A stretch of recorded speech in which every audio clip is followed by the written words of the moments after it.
PlayStation is putting more of its classics on the Nintendo Switch. So recently there was a Nintendo Direct to close out the Nintendo Switch era, and I was not expecting to get a Direct so close to the one dedicated to the Nintendo Switch 2. And while it was a good show, there were two announcements there that really caught my attention. And it wasn't any of the first party stuff like Tomodachi Life or Pokemon Legends Zaw, but rather they introduced that PlayStation properties Patapon and Everybody's Golf will be making their way to the Switch. So these are PlayStation made games being put onto Nintendo hardware. Now this isn't something that's super new. We did get something like this with the Lego Horizon video game, but that feels a little bit different. You know, that's Lego. I feel like having a Lego game on the Nintendo Switch is just a given. And both of these new entries in the series are being published by Bandai Namco, meaning they did all of the heavy lifting to make this possible. But I feel like this situation opens up a rabbit hole of the kind of things we can expect from PlayStation for the next generation. The Switch 2 is right around the corner, and imagine having full-blown PlayStation support for it. I feel like this is only the beginning of the PlayStation support of the hardware. But before I get into it, let me know in the comment section below, what PlayStation game would you like to see on the Nintendo Switch? There's so many classics out there that I'm going to be going through in this video, so I'm going to be savoring my thoughts for that. And I know there's something out there for everyone who wants to play their classics on handheld. And while you're down there, please be sure to hit that like button, helps out the video big time. A big part of this is that I feel like PlayStation classics on the Nintendo Switch can save Sony. Patapon and Everybody Golfs gets to be placed inside of a new audience's hands. For the most part, people who play Nintendo games are pretty isolated from the PlayStation ecosystem. They usually stay inside of their own realm, focused mainly playing on Nintendo games or games that release on Nintendo hardware. Meaning this is an entirely new audience who might not have been able to ever play any of these games. And I totally get the idea behind console exclusivity. Having games on your platform that are just for that platform are great for selling consoles.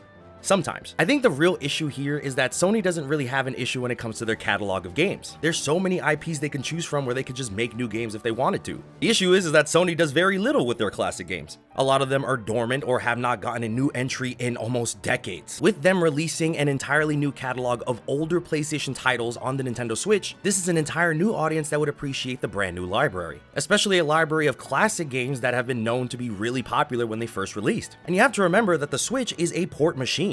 The whole benefit of having a Switch port of a game is the ability to take that game wherever you wanted. And there are so many PlayStation franchises that kind of lean on Nintendo in terms of their branding, meaning that seeing these PlayStation games appear on Nintendo hardware wouldn't be super weird, because they kind of have that Nintendo cartooniness to them. Games like Parappa the Rappa, which is a rhythm game about a cute singing dog. Then you have titles like Ape Escape, where you run around and catch monkeys with this giant net. Of course, there's cooperative titles like Little Big Planet, where you can play online multiplayer with up to 4 people, creating your own levels and even entire worlds. I imagine if they did something like this, like we would get cool Nintendo collaborative skins to throw on your Sackboy. Wouldn't that be so cute? I mean, I've already done something like this in Little Big Planet before, so it wouldn't be too far-fetched. We've all been there. But also older titles like Sly Cooper, Ratchet and Clank. Oh my god, Jak and Daxter, please. These are games that would go right along with the Nintendo branding. Not only that, but there are a bunch of more mature IPs that Sony could be working with. You have all of the older Metal Gear Solid games, even though we're getting a remake of one of them coming to the Nintendo Switch soon. And they put Snake in Smash. It only feels right to put the rest of his games on the platform as well. Of course, we have God of War, and I'm not even really talking about the new set of games that we got, but rather the original PlayStation 2 Greek games from back in the day, focusing more on action and puzzle solving, and just seeing that on handheld would be so cool. Then of course we have titles like Killzone, really catering to that mature audience. There are so many PlayStation IPs that would work so well on the Nintendo Switch. Of course, the first thing you would be thinking is, why would they do this? Well, for starters, the AAA market is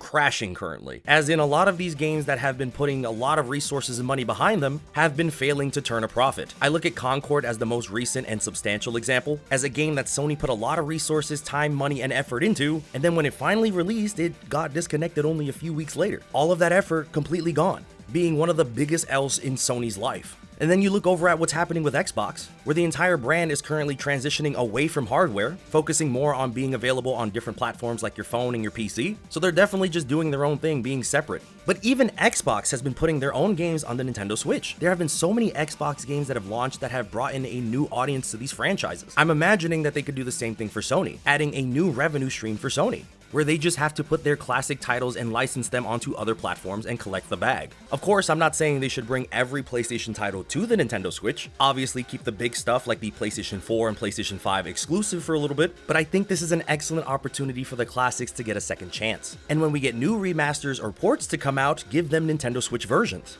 I like what they did with Patapon, where you can see there is a PlayStation version as well as a Nintendo Switch version. And if they really wanted to save their bag and make sure they have that exclusivity down, make it a timed exclusive on PlayStation. And then after a year or so, release it on the Nintendo Switch. You're double dipping in your bag of money right there. And now that the classic catalog of Sony games has been updated onto Nintendo, a lot of people might have played these older games and are more welcome to jump into the newer entries, building fans and a new reputation around these franchises. Less exclusive games, but more copies sold.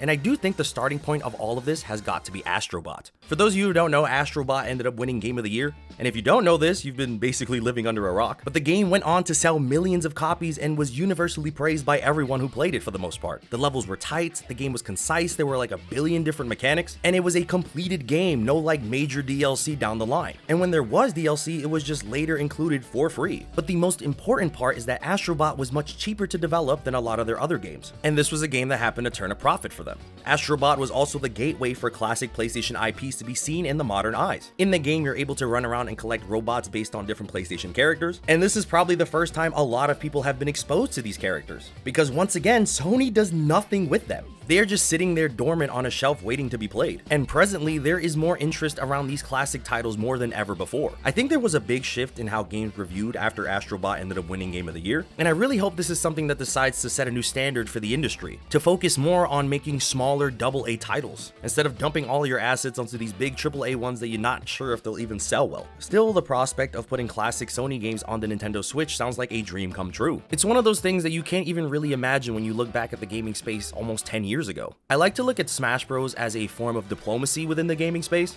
as Nintendo reached out to all of these developers to add their IPs into the game. And adding their IPs into the game in one of the most flawless and cohesive, very respectful ways out there. Smash Bros opened up the communication between studios, where something like adding Banjo-Kazooie into Smash Bros can give us tons of Xbox games onto the platform, including Banjo-Kazooie being on NSO. The connection has gotten so much stronger between each game developer, and the borders between our consoles have gotten so much thinner. The console wars sound super silly at the time, where everyone was kind of hoarding their own exclusives, but now everyone is sharing with each other, trying to get their games in as many hands as possible. So Sony, if you actually want to resurrect a lot of your classic IPs, putting them on Nintendo hardware is the best way to do that. There is a very real timeline where I can play my Nintendo Switch 2 and it has the new Mario, a new Halo, and maybe Jak and Daxter all on the same console. The most harmonious console in the gaming space to ever exist. And I really hope Sony continues to dive into that because I think it would be wonderful. But of course, let me know what you guys think about this announcement. Are you guys going to be picking up Patapon or Everybody Golfs? I might have to, just to kind of show that I'm totally about this initiative, and I hope they license out more of their IPs to put on the Switch. I'm really praying for an Ape Escape game. Please, that would be so awesome. But of course, let me know what you guys think in the comment section below. Thank you all so much for watching. Please be sure to comment, like, subscribe, and stay awesome.